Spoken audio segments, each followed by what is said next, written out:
Hello everyone, welcome back. Microeconomics में हमारा topic चल रहा है कंज्यूमर्स इक्विलिब्रियम, और कंज्यूमर इक्विलिब्रियम में हम पढ़ रहे थे second approach, that is ordinal approach. और ऑर्डिनल अप्रोच में हम इंडिफरेंस कर्व के कंसेप्ट पे डिस्कस कर चुके थे। What is indifference curve and what are the different assumptions and properties of indifference curve. Budget line पर हम डिस्कस कर चुके थे कि बजट लाइन का कंसेप्ट क्या है, और चेंजेस इन बजट लाइन पे बात की थी कि रोटेशन और शिफ्ट इन बजट लाइन क्या होता है। इस लेक्चर में हम बजट लाइन के कंसेप्ट को ही आगे बढ़ाएंगे और एक बहुत ही इंपॉर्टेंट कंसेप्ट डिस्कस करेंगे, that is slope of budget line and price ratio.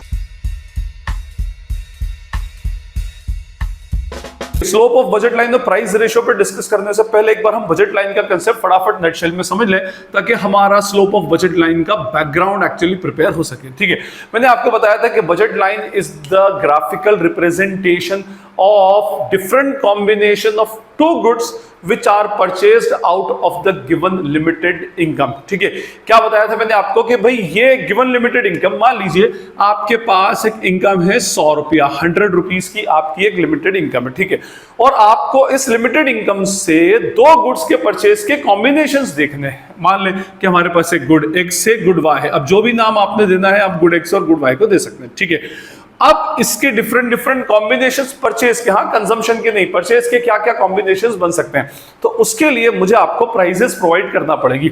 तो मैंने कहा कि let's suppose P of X is ₹20 per unit and P of Y is ₹5 per unit. ठीक है, आप क्या हुआ कि जो प्राइस ऑफ एक्स है वो 20 रुपया पर यूनिट है और वाई की प्राइस जो है वो 5 रुपीज पर यूनिट है। तो पहला कॉम्बिनेशन क्या बनेगा कि भाई क्या मैं इस 100 रुपीज से सारे वाई परचेज कर सकता हूं, वाई परचेज कर सकता हूं? तो आप बोलेंगे सर ऑफ कोर्स कर सकते हैं। और वाई कैसे परचेज होगी? हम उसके फॉर्मूला लगाएंगे M/PY। M मतलब हमारी 100 रुपीज की इनकम है, उसको हम प्राइस से डिवाइड करें तो 100 डिवाइडेड बाय 5, तो कितना आ जाएगा हमारे पास 20। लेकिन अब मैंने पूरी इनकम वाई के अंदर लगा दी तो मेरा एक्स का कंजम्पशन 0 हो जाएगा। ठीक है, ये मेरे पास एक अपने आप में फर्स्ट कॉम्बिनेशन आया। अब हम थोड़े से इनकम को एक्स के परचेस करने में भी डाइवर्ट करते हैं। एक्स की प्राइस है 20 रुपीज, मैंने कहा कि भाई मुझे एक एक्स परचेस करना है, लेट सपोज। ठीक है, तो अगर मैं 100 रुपए में से एक एक्स परचेस करूंगा तो मेरी 20 रुपीज की इनकम तो एक्स को परचेस करने में लग जाएगी। Now we are left with ₹80 only, हमारे पास 80 रुपए बचे। 80 रुपए से मैं वाई परचेस करूंगा और 80 रुपए को 5 से डिवाइड करूंगा तो मेरे पास 16 वाई आएगा। ठीक है, फाइन। मैं अगर सी का और कॉम्बिनेशन बढ़ाता हूं, 2 बढ़ाता हूं तो ये हो जाएगा मेरा 12। डी पे जाता हूं तो ये 3 होगा, तो ये होगा 8। उसके बाद मान लीजिए ई और एफ, ई पर जाऊंगा तो ये होगा 4 और ये भी हो जाएगा 4, और उसके बाद एफ पर जाऊंगा तो 5 और 0। ये मेरे डिफरेंट कॉम्बिनेशंस आ गए। अब अगर मैं इन कॉम्बिनेशंस को ग्राफिकली रिप्रेजेंट करता हूं, ठीक है फाइन, तो जो भी मेरा जो स्ट्रक्चर बनेगा, जो लाइन बनेगी, that will be called as what? Budget line. ठीक है, तो मेरे पास ये डिफरेंट कॉम्बिनेशंस हैं। ठीक है, तो इसको हम क्या बोलते हैं? Budget line. फिर मैंने इस पे आपको अटेनेबल अनअटेनेबल कंडीशन बताई थी, point below budget line, above budget line and on the budget line. मैं अभी उस पर डिस्कस नहीं कर रहा, आपको इन डिटेल देखना है तो प्रीवियस लेक्चर्स हैं, आप नीचे डिस्क्रिप्शन बॉक्स में उसकी प्लेलिस्ट की लिंक पूरी गिवन है, आप वहां से उसको फॉलो कर सकते हैं। फाइन, एनीवे आप समझिए, ये मैंने कैलकुलेट किया। अच्छा, अब मैं इसको देखिए, एक तरीका तो ये होगा कि हम इसको ऐसे बनाएं कि यहां पर हम लिख लें इसमें क्या 1 2 3 4 and 5, this is our X axis. इधर आएगा गुड एक्स और इधर आएगा हमारा गुड वाई। यहां पर हम ले 4 8 12 16 20। ठीक है, फिर हमने एक पॉइंट यहां लिया, फिर 16 और 1 ऐसे लिया हमने, फिर उसके बाद 12 एंड 2, फिर उसके बाद 8 एंड 3, 4 एंड 4 एंड 0 एंड 5, और फिर इसको ज्वाइन कर दें तो ये हमारी बजट लाइन बन जाएगी। इस बजट लाइन को बनाने का एक और तरीका है, आप इतने सारे पॉइंट्स के ऊपर ना जाएं, सीधे आप क्या करें कि मैक्सिमम ऑफ एक्स और मैक्सिमम ऑफ वाई पकड़ें सारे कॉम्बिनेशंस के अंदर। देखिए, मेरा जो कॉम्बिनेशन ए है ये शो करता है मैक्सिमम ऑफ वाई।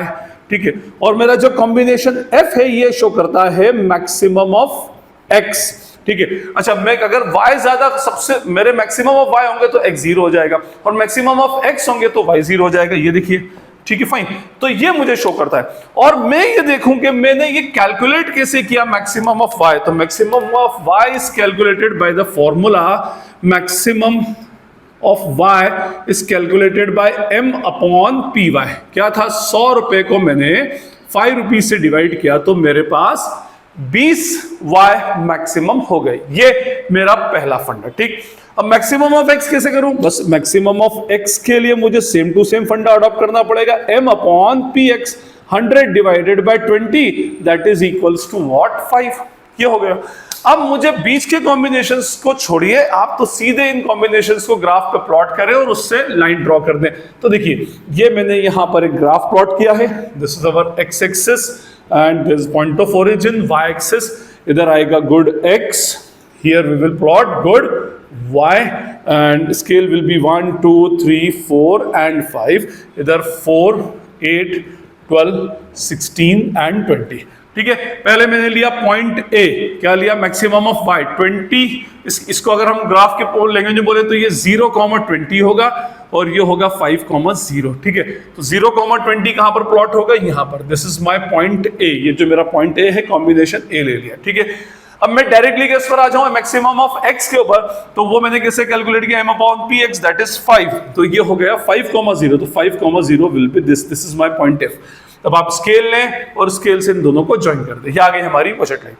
बाकी के कॉम्बिनेशंस को आपको प्रिपेयर करने की रिक्वायरमेंट नहीं है। एक्चुअली ये मैं आपको बजट लाइन प्रिपेयर करने का तरीका नहीं बता रहा, ये अपने आप में एक बैकग्राउंड है जो आपको स्लोप ऑफ बजट लाइन की बात बताएगा और प्राइस रेशियो के कंसेप्ट को एक्सप्लेन करेगा। ठीक है, ये मेरा बैकग्राउंड भी हो गया। अब यहां से मैं स्लोप के कंसेप्ट को लेकर चलता हूं। देखिए स्लोप जो कंसेप्ट है, ये जो स्लोप ऑफ बजट लाइन है, ये आप ऑलरेडी प्रीवियस 2 बार पढ़ चुके हैं, लेकिन डिफरेंट नोमेनक्लेचर के साथ में। ठीक है, एक बार स्लोप कहलाया था मार्जिनल रेट ऑफ ट्रांसफॉर्मेशन। ठीक है, आपने पहली बार में स्लोप जो पढ़ा था वो किस नाम से पढ़ा था? Marginal rate of transformation.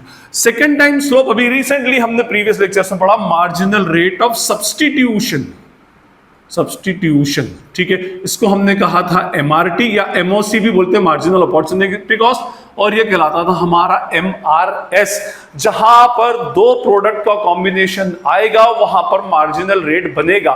ठीक है, अब ये डिपेंड करता है कि वो ग्राफ एक्चुअली किस चीज का है और वहां पर हो क्या रहा है, ट्रांसफॉर्मेशन हो रहा है, सब्स्टिट्यूशन हो रहा है, डाइवर्जन हो रहा है, क्या हो रहा है, उसके अकॉर्डिंग भी हम उस मार्जिनल रेट का नाम रख देंगे। ठीक है, हमने पीपीसी के अंदर ये कंसेप्ट हमने पढ़ा था, किसमें? पीपीसी में। ठीक है, और ये कंसेप्ट हमने पढ़ा था इंडिफरेंस कर्व में। पीपीसी के अंदर क्या होता था, एक हमारे रिसोर्सेज को हम एक प्रोडक्ट से दूसरे प्रोडक्ट में डाइवर्ट करते थे, तो एक प्रोडक्ट के अंदर जहां से हम डाइवर्ट करते थे वहां पर लॉस होता था और जिसमें डाइवर्ट करते थे उसके यूनिट बढ़ जाती थी। ठीक है, तो ये ट्रांसफॉर्मेशन कहलाया, हमारे रिसोर्सेज का ट्रांसफॉर्मेशन। MRS क्या था? इंडिफरेंस कर्व में सब्स्टिट्यूशन, मींस हम एक प्रोडक्ट से सब्स्टिट्यूट होकर दूसरे प्रोडक्ट पर आते थे, तो that is called as what? Substitution. तो यहां पर मार्जिनल रेट ऑफ सब्स्टिट्यूशन कहलाया, और वही सेम कंसेप्ट अब हमारा यहां पर स्लोप कहलाएगा, या मैं इसको कहूं प्राइस रेशियो कहलाएगा। प्राइस रेशियो और स्लोप ऑफ बजट लाइन। ठीक है, अच्छा अब अगर मैं वर्ड स्लोप यूज कर रहा हूं, तो अगर मैं बाय चांस यहां पर MRT के अंदर इसको मैं कहूं स्लोप ऑफ PPC, तो ये भी गलत नहीं है, और इसको कहूं मैं स्लोप ऑफ IC, तो ये भी अपने आप में रॉन्ग नहीं है। ठीक है, तो यहां से हमारे स्लोप का एक्चुअली कंसेप्ट क्रिएट होता है। अब देखिए हमने स्लोप, ये marginal rate of transformation, MRT, MRS और स्लोप के कंसेप्ट को मैं कोरिलेट करने के लिए मैं एक बार तीनों का एक शेड्यूल बनाता हूं और जिससे मैं आपको एक्सप्लेन कर सकूंगा कि एक्चुअली स्लोप का मीनिंग क्या हो। यहां मैंने 3 शेड्यूल्स बनाए। First is PPC schedule, second is indifference curve schedule and third is the budget line schedule. ये तीनों शेड्यूल मैंने इसलिए बनाए हैं ताकि आप स्लोप के या रेशो के कंसेप्ट को समझ कर सकें और आपस में एक दूसरे से कोरिलेट कर सकें। फाइन, देखिए मैंने पीपीसी शेड्यूल, अगर आपको पीपीसी का लेक्चर याद हो, नहीं याद हो तो आप पीपीसी का डेडिकेटेड लेक्चर है, वहां से उसको देख सकते हैं। नीचे डिस्क्रिप्शन बॉक्स में उसकी पूरी प्लेलिस्ट के लिंक है और ऊपर आई बटन भी आपके आ रहा होगा, वहां से उसको फॉलो कर सकते हैं। ठीक है, तो ये मेरे पास पीपीसी शेड्यूल है। पीपीसी के अंदर क्या होता है, कॉम्बिनेशन ए के अंदर हमने पूरे रिसोर्सेज वाई में लगाए, तो सारा सबसे मैक्सिमम आउटपुट आया किसका? वाई का, और रिसोर्स क्योंकि एक्स में लगे नहीं थे तो एक्स का 0 था। फिर स्लोली हम जैसे ही ए से बी, बी से सी, सी से D, D to E, E to F और एफ टू जी गए, तो हमने हमारे रिसोर्सेज का ट्रांसफॉर्मेशन स्टार्ट कर दिया फ्रॉम वाई टू एक्स। जैसे ही हमने कुछ रिसोर्स को y से x में ट्रांसफॉर्म किया तो x की यूनिट इंक्रीज हो गई और y की डिक्रीज हो गई। फिर और रिसोर्स ट्रांसफॉर्म किया तो देखें आप धीरे धीरे y की यूनिट्स डिक्रीज होती जा रही हैं with simultaneous increase in x। ठीक है, ये हमने अल्टीमेटली देखा था। फिर हमने इसके अंदर मार्जिनल रेट ऑफ ट्रांसफॉर्मेशन देखा था, और एमआरटी कैसे निकालते हैं हम देखते हैं। पहले चेंज इन एक्स और चेंज इन वाई, या मैं कहूं उसको gain of X and loss of Y, ऐसा बोल सकते हैं। यहां तो कोई गेन और लॉस था नहीं, यहां पर 0 से 1 हो गया तो मीन्स ये +1 है, ये फिर +1 है, ये 1 1 1 का इंक्रीमेंट इसके अंदर होता जा रहा है, ठीक है। लेकिन यहां पर 21 से 20 हुआ तो 1 का लॉस हुआ, फिर 20 से 18 हुआ तो 2 का लॉस हुआ, 3 का लॉस हुआ, 4 का, 5 का और 6 का लॉस हुआ, ठीक। फिर हमने यहां पर रेशो फाइंड आउट किया, रेट, ठीक है। देखिए वर्ड रेट आ जाए या फिर रेशो आ जाए या फिर स्लोप आ जाए, all are having one and the same meaning, ठीक है। तीनों का सेम मीनिंग चलेगा उसमें। तो हमने यहां पर MRT कैलकुलेट किया था और फॉर्मूला था change in Y upon change in X. Y को Y loss of Y, when rate of loss of y is calculated on the basis of rate of gain of x, then it is called as marginal rate of transformation. इस case में सिर्फ MRT बोलेंगे, dash. देखिए 1/1 is equals to 1, 2/1 is equals to 2, 3/1 is equals to 3, 4/1 is equals to 4, 5/1 is equals to 5 and 6/1 is equals to 6, ठीक है, fine. और जब आपने इसका ग्राफ प्लॉट किया था पीपीसी का, तो पीपीसी ऐसे बनता है कॉनकेव शेप, ठीक है, ये कॉनकेव शेप। और ये जो शेप होता है एक्चुअली किसी भी ग्राफ का या किसी भी स्लोप का, ये भी स्लोप है, ये भी अपने आप में एमआरटी को मैं क्या बोलूंगा, स्लोप बोल सकता हूं या रेशियो बोल सकता हूं, ratio between loss of Y and gain of X, ठीक है। तो ये जो मेरा शेप बन रहा था एक्चुअली, ये बन ही किस वजह से रहा था, because of this increasing slope. तो यहां पर जो स्लोप होगा वो कौन सा होगा, इंक्रीजिंग स्लोप होगा। And because of this increasing slope shape of PPC is what, concave. इसकी वजह से ही कॉनकेव शेप पीपीसी का बनता है। अब ये क्यों इंक्रीज होता है इस पर मैं अभी डिस्कस नहीं करूंगा, क्योंकि अभी ये हमारा सब्जेक्ट मैटर नहीं है, इससे डेडिकेटेड लेक्चर है, आप उसको देख सकते हैं। ये why PPC has a concave shape. अब ये आईसी में, आईसी के अंदर भी दो प्रोडक्ट के कॉम्बिनेशन थे। ये था हमारा कि अगर हम 1 + 15 कंज्यूम करें, फिर 2 + 10, 3 + 6 x बढ़ाते जाएं, y कम करते जाएं, और लास्ट में 5 + 1 करें, तो हमें सब पे सिमिलर लेवल ऑफ सेटिस्फैक्शन मिलता है। बंदा इंडिफरेंट होता है कि मेरे लिए हर कॉम्बिनेशन से रिसीव होने वाला सेटिस्फैक्शन जो है वो अल्टीमेटली सेम है।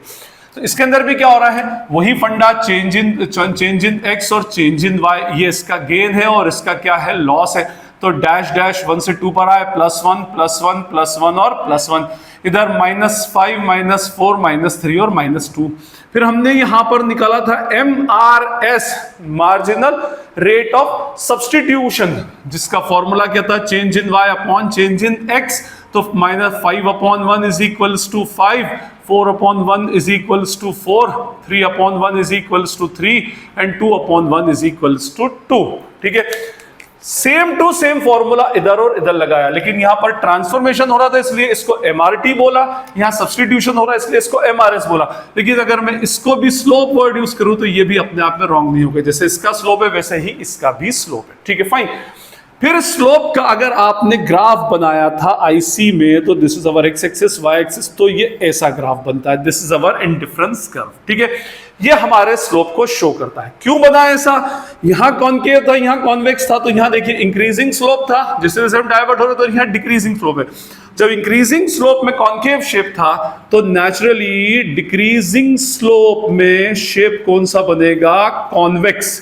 कौन सा शेप बनेगा, convex shape. That's why IC has convex shape. अब क्यों डिक्रीज होता है, क्यों इंक्रीज होता है, ये आप डेडिकेटेड लेक्चर में समझ लीजिएगा, ठीक है, फाइन। और अब आइए बजट लाइन पर, ठीक है। देखिए दोनों जगह पर मैंने क्या किया, loss of Y upon gain of X, change in Y upon change in X. यहां भी ऐसे ही करूंगा मैं, पहले मैं चेंज इन एक्स लेता हूं और फिर चेंज इन वाई, डैश और डैश कितना हुआ, +1, फिर +1 +1 +1 और +1, यहां -4 -4 -4 -4 और -4। तो यहां पर change in y upon change in x क्या बनेगा, 4/1 is equals to 4, 4/1 is equals to 4, 4/1 is equals to 4, 4/1 is equals to 4 and finally 4/1 is equals to 4। और अब अगर मैं इसका ग्राफ प्लॉट करता हूं बजट लाइन में, जैसे मैंने अभी थोड़ी देर पहले आपको प्लॉट करके बताया, तो ये बनेगी मेरी एक स्ट्रेट डायगोनल लाइन, ठीक है। ये मेरा A है, ये मेरा F है, ठीक। अब आप देखेंगे कि तीनों जगह पर मैंने एक ही कंसेप्ट अप्लाई किया, MRT, change in Y upon change in X, change in Y upon change in X, change in Y upon change in X, ठीक है। लेकिन कहीं पर इंक्रीजिंग स्लोप था, यहां पर डिक्रीजिंग स्लोप है, तो यहां पर मैं कह सकता हूं कि here we have constant slope. कौन सा स्लोप था ये? कांस्टेंट स्लोप था। और बिकॉज ऑफ कांस्टेंट स्लोप ये क्या बनी? हमारी स्ट्रेट लाइन बनी, ठीक है। इंक्रीजिंग स्लोप था कॉन्केव शेप, डिक्रीजिंग स्लोप था कॉन्वेक्स शेप, कांस्टेंट स्लोप था स्ट्रेट लाइन, ठीक है। तो ये हमारे तीन डिफरेंट स्लोप्स ने तीन डिफरेंट स्ट्रक्चर का फॉर्मेशन किया। अदरवाइज हम सब जगह पर एक ही फंडा लगा रहे थे। हम जो स्लोप कैलकुलेट कर रहे थे उसका फंडा सिर्फ ये था, change in Y upon change in X. और स्लोप ही अपने आप में क्या था? रेशो शो करता है, या हम बोले उसको रेट को शो करता है। दो जगह पर हमने उसको रेट से नाम दिया, marginal rate of transformation and marginal rate of substitution, और एक जगह हमने इसको नाम दिया स्लोप से। यहां भी हम प्राइस रेट या प्राइस रेशो इसको बोलेंगे। आई होप अब आपको स्लोप का कंसेप्ट क्लियर हो गया कि स्लोप एक्चुअली क्या होता है। ये कोई नया कंसेप्ट नहीं है, ये हम ऑलरेडी पीपीसी और पीपीएफ के अंदर पढ़ चुके हैं। अब मैं इसमें आपको कंसेप्ट बताता हूं, प्राइस रेशो। प्राइस रेशो के कंसेप्ट को समझने के लिए मैंने फिर से बजट लाइन शेड्यूल बनाया है, ठीक है। वही सेम टू सेम है, P of X is 20, P of Y is ₹5। मेरे पास लिमिटेड इनकम है 100। मैं पूरी इनकम अगर एक्स में डालता हूं तो 20 आएंगे, वाई में डालता हूं तो 20 यूनिट्स आएंगी, और पूरी इनकम अगर मैं एक्स को परचेस करने में लगाता हूं तो मेरे पास 5 आएंगे। और मैंने कहा था कि इसी से हमारी बजट लाइन का फॉर्मेशन हो जाएगा, आपको अलग अलग कॉम्बिनेशंस लेने की रिक्वायरमेंट नहीं है। तो अगर मैं मेरी बजट लाइन इसमें प्रिपेयर करूं तो यहां पर मेरी point of origin good X good Y हो जाएगा, X axis Y axis 1 2 3 4 and 5। यहां पर हमारी होगी गुड एक्स, ठीक है, और इधर आएगी गुड वाई 4 8 12 16 और 20। और मैंने कहा था आप सिर्फ ए पॉइंट प्लॉट करें और एफ पॉइंट प्लॉट करें, ठीक है, और उन दोनों को अगर हम ज्वाइन कर देंगे तो ये हमारा बजट लाइन बन जाएगी। ए कैसे बनाया हमने? M अपॉन पी वाई से, और F कैसे बनाया हमने? M अपॉन पी एक्स से, ठीक है। अच्छा, मैंने अभी थोड़ी देर आपसे पहले कहा कि जो स्ट्रक्चर क्रिएट होता है, चाहे वो कॉन्वेक्स हो, चाहे वो कॉन्केव हो, या चाहे वो स्ट्रेट लाइन हो, ये स्ट्रक्चर क्रिएट होगा ड्यू टू स्लोप। जैसा आपका स्लोप वैसा आपका शेप। इंक्रीजिंग स्लोप था कॉन्केव, डिक्रीजिंग स्लोप था कॉन्वेक्स, कांस्टेंट स्लोप था तो बजट। लेकिन इसके अंदर हो क्या रहा है? एक चीज आपको तीनों में कॉमन मिलेगी, we are shifting from Y to X. जैसे जैसे हम y से शिफ्ट होते हैं तो डिक्रीज इन y होता है और इंक्रीज इन x होता है। तो हमारा ये डिक्रीज इन y या इंक्रीज इन x, तो शिफ्टिंग राइटवर्ड होती है डाउनवर्ड। यहां भी देखें आप, डिक्रीज इन y और इंक्रीज इन x। यहां भी देखें तो आप डिक्रीज इन y और इंक्रीज इन x। बस ये जो डिक्रीज इन y था ये ग्रेटर था इंक्रीज इन एक्स के कंपैरिजन में, यहां कम था, और उसके बाद में फिर हमारा कांस्टेंट था। ये बढ़ता जा रहा था, ये कम होता जा रहा था, और ये कांस्टेंट था। तो इस वजह से हमारा ये स्लोप 3 अलग अलग टाइप के बने, ठीक, फाइन। यहां पर हमारा ये स्लोप बन रहा है, ठीक है। अब मैं यहां से आपको देखिए, मेरे पास अलग अलग कॉम्बिनेशन से बी यहां पर, सी यहां पर, डी यहां पर, ई यहां पर और एफ यहां पर। मैं अभी उन पॉइंट्स को प्लॉट नहीं कर रहा, मैं तो आपको स्लोप का कंसेप्ट बता रहा हूं। मान लीजिए मुझे इसका स्लोप देखना है, तो स्लोप देखने के लिए हम क्या करते हैं? या तो लंबा चौड़ा change in Y, change in X, change in Y बनाइए, ठीक है। लेकिन ये आपको पीपीसी और आईसी कर्व में आईसी में बना सकते हो। लेकिन यहां पर हम पीपीसी और आईसी नहीं ले रहे हैं, एक्चुअली हम यहां पर बजट लाइन ले रहे हैं। तो यहां पर आपको इतनी लंबी चौड़ी मेहनत करने की रिक्वायरमेंट नहीं है, क्योंकि मैंने अभी क्या बताया आपको, यहां पर स्लोप कौन सा होता है? स्ट्रेट लाइन बनी है, तो here we have what? A constant slope. Constant slope है तो मींस इसका मीनिंग ये होगा change in Y upon change in X की वैल्यू सेम रहेगी थ्रू आउट पूरे टेबल के अंदर, ठीक है। चले, इसका मीनिंग ये हुआ कि ये जो मेरा लॉस है यहां से यहां तक का, ठीक है, तो ये लॉस ऑफ वाई और गेन ऑफ एक्स, ये होगा माइनस वाई और ये प्लस एक्स। अब मैं कहीं भी कैलकुलेट कर लूं, यहां से यहां तक कैलकुलेट करूं, ये यहां से यहां तक कैलकुलेट करूं, रिलेशनशिप किसकी रहेगी? हमारी हमेशा सेम ही रहेगी। जो कितनी आई थी इसके अंदर? 4 आई थी, तो ये भी इसकी रिलेशनशिप भी 4 रहेगी, इसकी रिलेशनशिप भी 4 रहेगी। और चलिए मैं इसको अगर यहां से इधर तक भी अगर कैलकुलेट करूं, ये पूरा लॉस ऑफ वाई और ये गेन ऑफ एक्स, आपके पास तो ग्राफ पेपर होगा, आप ग्राफ पेपर में प्लॉट करके देख लीजिएगा। यहां पर हमेशा जो रिलेशनशिप बनेगी वो 4/1 मींस 4 की बनेगी। तो अगर ये 4/1 है, ये 4/1 है, ये 4/1 है, ये 4/1 है, ये 4/1 है, तो नेचुरली ये और ये भी 4/1 होगा, ठीक है। ये रीजन कौन सा कहलाया, ये कहलाया मेरा OA, और ये रीजन कौन सा है, OF। तो इसका मीनिंग ये होगा relationship between OA upon OF is equals to क्या बनेगा आपका 4 बनना चाहिए। अगर आप पूरे इस टेबल को लेकर के चलेंगे तो ये अपने आप में क्या बनना चाहिए, 4 बनना चाहिए। क्यों, क्योंकि हर एक x के गेन के लिए हमें 4 का y का लॉस हो रहा है, ठीक है। तो ये हमारा रेशो इसका बनना चाहिए जैसा मेरा टेबल है अकॉर्डिंगली। अगर ये 2 है तो वो 2 बनेगा, 3 है तो फिर अकॉर्डिंगली 3 बनेगा, ठीक, फाइन। तो मेरे लिए सबसे बड़ी बात कि अगर मुझे इसका स्लोप कैलकुलेट करना है तो मुझे इतने सारे कॉम्बिनेशंस की एक्चुअली रिक्वायरमेंट ही नहीं है। मैं इसका स्लोप कैलकुलेट करने के लिए सीधे दोनों के प्राइस का रेशो कैलकुलेट कर लेता हूं। अब देखिए प्राइस का रेशो कैसे कैलकुलेट होगा। अच्छा, अब मुझे एक बात बताइए, ये मैंने फॉर्मूला डिराइव किया, O है, OA मींस ये A है, दिस इज अवर O, ये F है, तो मींस ये वाला रीजन और ये वाले रीजन का रेशो निकाल लेता हूं। OA ये क्या शो करेगा, डिक्रीज इन Y। OA क्या शो कर रहा है आपका, OA is showing what, decrease in Y, और OF शो कर रहा है इंक्रीज इन X। मींस ये भी वही शो कर रहा है, relationship between loss of Y and gain of X। अब OA कैसे कैलकुलेट किया, A पॉइंट कैसे कैलकुलेट किया था मैंने, A पॉइंट कैलकुलेट किया था बाय, इधर लिखता हूं मैं, OA कैसे कैलकुलेट किया था, बाय M अपॉन PY, और OF कैसे कैलकुलेट किया था मैंने, M अपॉन PX से, और मैंने रिलेशनशिप निकाली बिटवीन O एंड OF, तो OA upon OF will be M upon PY upon M upon PX। ये अल्टीमेटली बनेगा M upon PY into PX upon M से M गया तो फाइनली क्या बचा, PX upon PY। Means now we are showing the ratio. अगर मैं इससे भी कैलकुलेट कर लेता हूं, देखो मैं यहां पर ऊपर कैलकुलेट करता हूं, जगह दिख नहीं रही है मुझे उधर, तो PX अपॉन PY, PX क्या है 20, PY कितना है 5, तो 20 डिवाइडेड बाय 5 करूंगा तो भी 4 आ जाएगा। मींस अगर मुझे मेरे प्राइस बजट लाइन का स्लोप कैलकुलेट करना है तो मुझे एक एक के लिए वो गेन ऑफ Y और गेन ऑफ X करने की रिक्वायरमेंट नहीं है। मैं क्या करूंगा, इस पूरे एरिया का मेजरमेंट ले लूंगा, और इस पूरे एरिया का मेजरमेंट कैसे मालूम पड़ा, जो मैक्सिमम ऑफ Y है, मैक्सिमम ऑफ Y और मैक्सिमम ऑफ X निकाल लूंगा, और मैक्सिमम ऑफ Y और मैक्सिमम ऑफ X निकालने से कैसे मालूम, ये निकालने के बाद वो कैसे निकलेगा, M अपॉन PY और M अपॉन PX से, और इससे मैं ग्राफ प्लॉट कर लूंगा। लेकिन अगर मुझे रेशो निकालना है तो रेशो में मुझे इतना लंबा चौड़ा कैलकुलेशन की रिक्वायरमेंट नहीं है। दो प्रोडक्ट की प्राइसेस हैं, दोनों की क्या कर लो, रेशो कैलकुलेट कर लो, price of X upon price of Y, 20 upon 5 कर देंगे तो मेरे पास 4 आ गया, और 4 है, और बजट लाइन के अंदर जो स्लोप होता है वो कांस्टेंट स्लोप होता है। ये जो रिलेशनशिप है, जो स्लोप है, इसी को हम क्या बोलते हैं, प्राइस रेशो। देखिए हमने रेशो निकाला ना, ratio between price of X and price of Y, so this is called as what, price ratio. तो बजट लाइन के अंदर प्राइस रेशो ही आपके बजट लाइन का स्लोप अल्टीमेटली बनता है, ठीक है।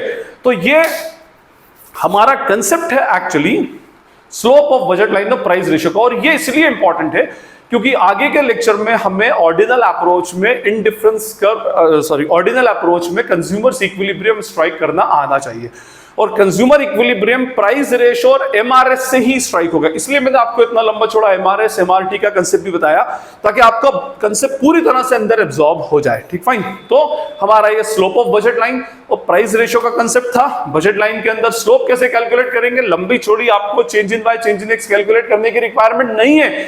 आप सिर्फ क्या करें, दोनों की प्राइसेस का रेशो निकाल लें, price of X upon price of Y, जो भी आ जाए that will be slope. Let's suppose अगर मान लीजिए कि अगर आपका P ऑफ x है 15 रुपीज और P ऑफ y है 3 रुपीज, तो ये हो जाएगा 15/3 मतलब 5। इसका मीनिंग ये होगा कि हर एक x को गेन करने के लिए आपको 5 यूनिट ऑफ y की सैक्रिफाइस करना पड़ेगा। अगर ये 10 अपॉन मान लीजिए 10/4 है तो ये 2.5 आ जाएगी, वैसे पॉइंट में लेते नहीं है उसको, ठीक है ना। 15/5 है तो कितना आ जाएगा 3। इसका मीनिंग ये होगा हर x को गेन करने के लिए आपको 5 यूनिट इसकी y की सैक्रिफाइस करना पड़ेगी। तो आई होप आपको स्लोप ऑफ बजट लाइन और प्राइस रेशियो का कंसेप्ट क्लियर होगा। स्टिल अगर आपको कोई क्वेरी या डाउट लगती है तो कमेंट सेक्शन ओपन है, आप कमेंट सेक्शन में पूछ सकते हैं। और अगर ये वीडियो आपको यूजफुल लगता है तो उसे अपने फ्रेंड्स के साथ में शेयर करें, वीडियो को लाइक करें और चैनल को सब्सक्राइब जरूर करें। This is Najeeb Hashmi signing off from Najeeb Hashmi's commerce academy. Thank you.